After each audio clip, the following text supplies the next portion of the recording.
আসসালামু আলাইকুম ওয়া রাহমাতুল্লাহি ওয়া বারাকাতুহু। আজকে আমরা আমাদের কিতাব থেকে আশিক জিনের একটি আমল শেয়ার করব। যারা দীর্ঘদিন যাবৎ আশিক জিনে ভুগছেন এবং ক্ষতিগ্রস্ত হয়ে আছেন, তাদের জন্য এই আমলটা। তো যারা দীর্ঘদিন আশিক জিনে ভুগছেন এবং রাতে এসে অনেক দেখা যাচ্ছে যে আপনার স্বপ্নে ভয় ভীতি দেখায় এবং সহবাসে লিপ্ত হয় এবং বিভিন্ন ক্ষতি এবং হয়রানি করে এই আশিক জিন। তো এটা শুধু ছেলে মেয়ে দুজনেরই এবং একজনের নয়, ঠিক আছে? দুজনই করতে পারবেন, ছেলেরাও করতে পারবেন, মেয়েরাও করতে পারবেন। তো আমার বই থেকে দেখানোর চেষ্টা করতেছি। এখানে দেখতে পাচ্ছেন যে ইয়া হাফিজু নামের একটি আমল রয়েছে। তো এই আমলটি আমি আপনাদের শেয়ার করছি কিভাবে করবেন। যদি আশিক জিন অনেক বিরক্ত বেশি করে এবং কোনোভাবেই আপনি নিস্তার পাচ্ছেন না তার হাত থেকে, তখন আপনি আমলটা করতে পারেন। আমলটা যেভাবে শুরু করবেন, আমলটা সকাল সন্ধ্যা করতে হবে। যেহেতু অনেক মানুষ আছে যারা পড়তে পারে না, কোরআন পড়তে পারে না এবং আয়াত বড় পড়তে পারে না, সেক্ষেত্রে এই ছোট নামটা কিন্তু আপনাদের জন্য সুবিধা হবে। এটা উচ্চারণ করা খুবই সহজ। ইয়া হাফিজু এই নামটি সকাল সন্ধ্যা আপনি 11 বার করে পড়বেন। আসলে এইখানে নিয়মটা অন্যরকম আছে, আমি নিয়মটা পুরোটা বলে দিচ্ছি।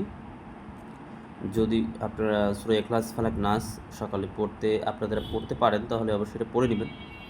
পড়ার পরে আপনি ইয়া হাফিজু নামটি আপনি 11 বার করে পাঠ করবেন।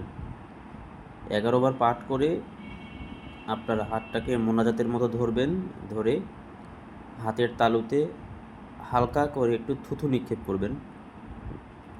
এরপর থুতু নিক্ষেপ করা হয়ে গেলে আপনি ওই হাত মাথা থেকে বোলাতে বোলাতে আপনি পা পর্যন্ত, একদম পায়ের পাতা পর্যন্ত নিয়ে যাবেন। এইভাবে আপনি এটা একবার করবেন এবং 11 বার পাঠ করবেন। তো এটা আপনি কখন করবেন? ফজরের আজানের পরে করতে হবে, ফজরের আজানের আগে করলে হবে না। ফজরের আজানের পরে এই আমল করতে হবে এবং রাতে মাগরিব অথবা এশারের পরে আপনি এটা করতে পারেন। দুইটা সময় আছে, তো আপনি এই দুইটার সময় করতে পারেন। এশার সময় করতে পারেন, আপনি মাগরিবের সময় করতে পারেন। তো এই আমলটা আপনি টানা 21 দিন চালিয়ে যাবেন ইনশাল্লাহ। এবং আপনি এই আয়াত যে আপনি পড়ছেন আল্লাহর এই নামটি, তো এই নামটি আপনি 11 বার পাঠ করে আপনি এটা পানির বোতলে ফুদিয়ে আপনি আপনার ঘরে ছিটাতে পারেন। দুবেলা আপনি যে সময় শরীর বন্ধ করবেন ওই সময় আপনি এটা ছিটায়া তারপর শরীরটাকে বন্ধ করে নিলেন।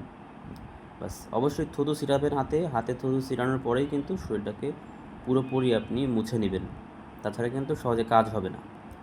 তো অবশ্যই এটা মুছে নেবেন, বিশ্বাস থাকতে হবে যে আল্লাহ আমাকে এই নামের বরকতে এবং উসিলায় আমি যে আমল করছি, আল্লাহ তুমি আমাকে আশিক জিনের থেকে রক্ষা করো এবং তার সকল ধরনের অনিষ্ট থেকে আপনি আমাদেরকে হেফাজত করেন। এভাবে আপনি দোয়া করে নিয়ত করে তারপরে আমলটা করবেন ইনশাল্লাহ। দেখবেন আশিক জিনের সমস্যাগুলো আস্তে আস্তে ধ্বংস হয়ে যাবে, শেষ হয়ে যাবে। আপনি নিয়মিত এটা 21 দিন আপনি আমলটা চালিয়ে যাবেন ইনশাল্লাহ। তো যারা এই বইটাতে অনেক সহজ সরল আমল রয়েছে, যারা সাধারণ মানুষ আছেন তারাও কিন্তু এটা নিতে পারেন। বাংলা উচ্চারণ দেওয়া আছে, যারা আরবি পড়তে পারে না তারা কিন্তু খুব সহজেই এই বইটা দিয়ে আমল করতে পারবে। যদি কারো প্রয়োজন হয় বইটা অর্ডার করতে পারেন, হোয়াটসঅ্যাপে যোগাযোগ করে বইটা অর্ডার করতে পারেন। তো আজকে পর্যন্ত। ভিডিওটা ভালো লাগলে এটা লাইক করে দিবেন। সবাই ভালো থাকবেন। আসসালামু আলাইকুম ওয়া রাহমাতুল্লাহি ওয়া বারাকাতুহু।